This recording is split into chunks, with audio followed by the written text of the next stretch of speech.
Hi, I'm Noreen, and this is my husband Jay. Last July, we decided to move from California to Kentucky into this beautiful home.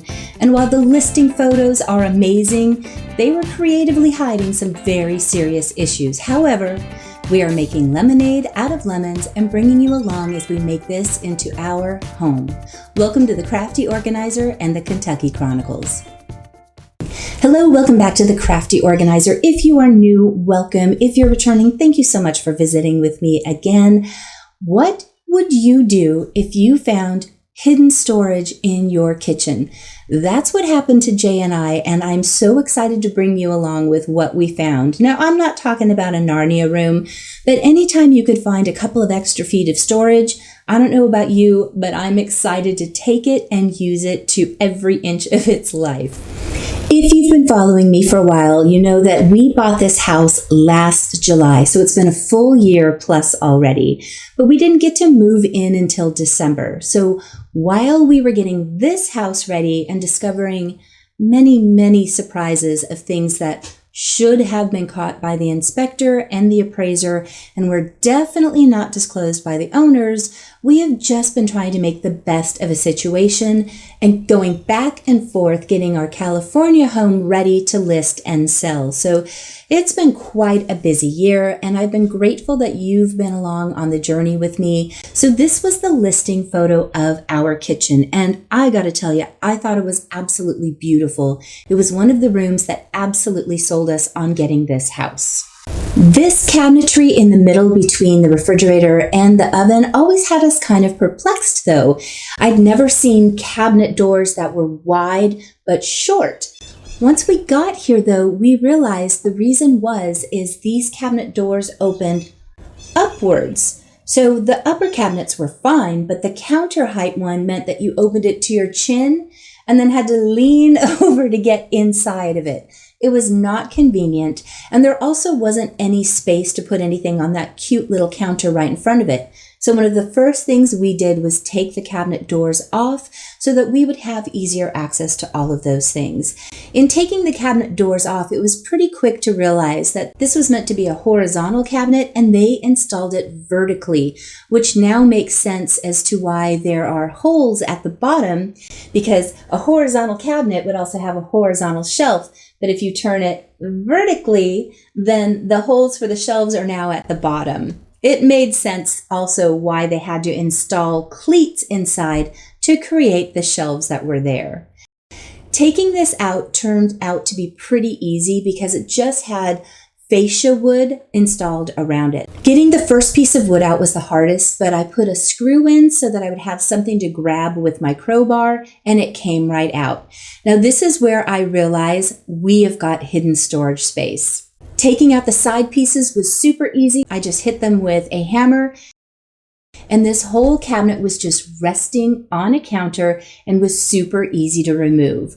The hidden surprise was there was a faux brick wall behind it, and that counter went all the way back.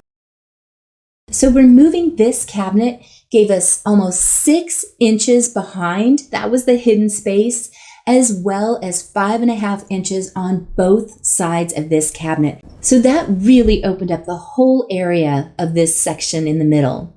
You may or may not remember, if you've been following me, a few years ago I redid my office space and I installed these great shelves above my desk, and I loved them. When I moved out, I kept those brackets, and thankfully those are going to work beautifully here. If you're interested in them, the price might have gone up because this was when I bought them a few years ago, but the only thing we had to go do was buy wood to fit this space. The brackets are meant to be 8 inches deep, but I wanted something deeper for our plates and things.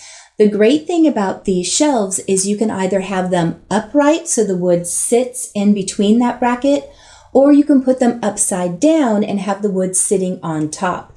Either way, it has screw holes to make sure that you're anchoring the wood to the bracket. I definitely recommend doing that if you're using them upside down to make sure it's super safe. So this is the wood we're going to be using. It's about 10 inches deep, which means it'll have plenty of space for my plates. and we got a 12-foot section and we asked them to cut it down so it would fit perfectly in this section. While Jay was out getting that piece of wood, I worked with my laser level to make sure that I was getting the brackets put into studs and that they were level. I always use an extra piece of wood just to make sure that they are level before moving on to the next bracket. Now the back is a little bit ugly, but I'm not so worried about that right now. And they had a big hole where electrical was done. But again, I'm not worried about that because our kitchen is currently completely torn up anyway. The floors started bowing. There's wood floors in there, and we found out there was a leak under the dishwasher. We had our warranty company come out and fix that, but the floors continued to buckle because apparently the wood floor had backerboard underneath from old tile, and that water was just sitting there, further damaging our floors. So right now it's been 6 weeks of having our kitchen torn up. We have our old refrigerator and old dishwasher just sitting out on the patio along with the new dishwasher. We finally had the refrigerator brought in because going outside every time we needed something was just crazy. If you've ever had to work with your homeowner's insurance or warranty, how long did it take? They said shouldn't take more than a month or so. And again, we're already at 6 weeks and we haven't even had somebody come out to discuss removing the rest of the floor or installing the new floors. So it's kind of a nightmare. So again, I'm trying to make the best out of the situation. So creating more space for storage right now, since all of the cabinets in our island are empty, is making me happier, but I don't want to invest a lot in this because I don't know what they're going to do with those cabinets around the refrigerator because the water went under there as well. So lemonade out of lemons. Once Jay got back with those shelves, all I had to do was place them on the brackets and put in screws underneath just to make sure they're secure and will hold the space. That's a safety thing you should always do. Then I could start loading up the shelves and getting things placed in. And honestly, having this extra 10 inches of space made a huge difference. Here's the before. And here's the after. And to me, it makes a huge difference, especially in front of the air fryer, because now we can have plates right there and really utilize that space. Now, here's a problem this created for me, at least. Because there were open shelves on top of the refrigerator and the oven, it created a lot of visual clutter for me. When we moved in, these cabinet doors were already removed. I don't know where they are, so I couldn't just add them back on. So I decided to create some little door covers. I just got a sheet of plywood that was 1/4 inch, and I used furring strips to create a frame so that it kind of matches. And for me, this made a difference to just make it look cleaner and allow that center shelf to be the primary focal point. The next thing I've been working on, and this is just a teaser, I'm not doing the whole thing, but this is the listing photo. And you could see the fireplace had some damage because they had painted the brick.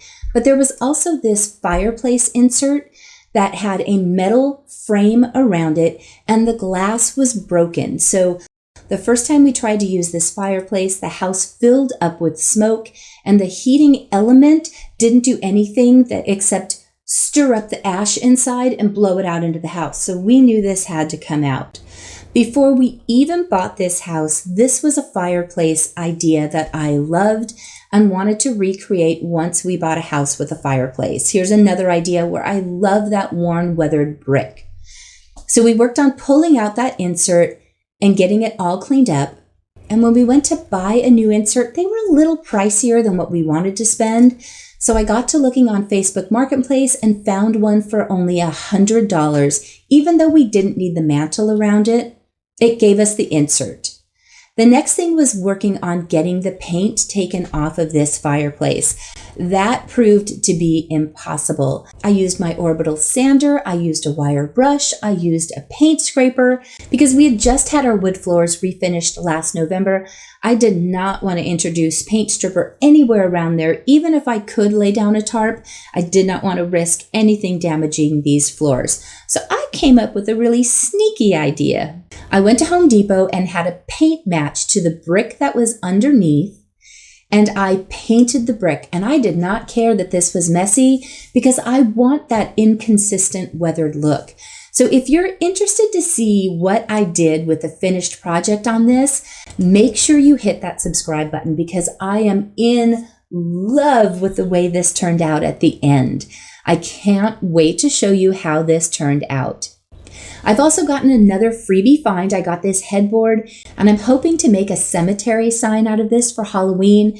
And if I have time, I'm going to use the other side to create a Santa's workshop or hot cocoa bar or winter wonderland. I don't know yet, but it's such a pretty headboard and it was damaged, so you can't put the hardware in it anymore for the bed rails. So I may as well turn it into something fun. Some other projects I'm going to be working on is updating my dining nook. I did this last June, but it's ready to have a refresh. I'm still going to be working on those Halloween ghosts that I can't wait to show you how they convert into a winter conversion. So it's a 2-for-1 item that will also store super easily. So make sure you hit subscribe for that as well. And I don't know if you've seen these, they're all over Pinterest and Instagram, but taking an old painting and adding the whimsical ghosts into it. This was something my daughter and I worked on when she came out to visit over the summer. Hopefully you are enjoying this kind of eclectic mix. I'm finding my mental health definitely goes with the chaos of my home. This has always been true for me, which is how I got into organizing to begin with. When my space is put together and it's cohesive, I feel balanced and cohesive.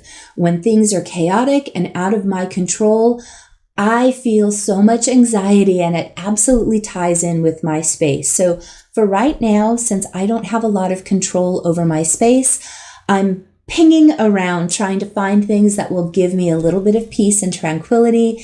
And so my videos might match that for a little bit. So I hope you're okay with that. I appreciate your patience. My camera has been a nightmare to get fixed. It is still in a bag.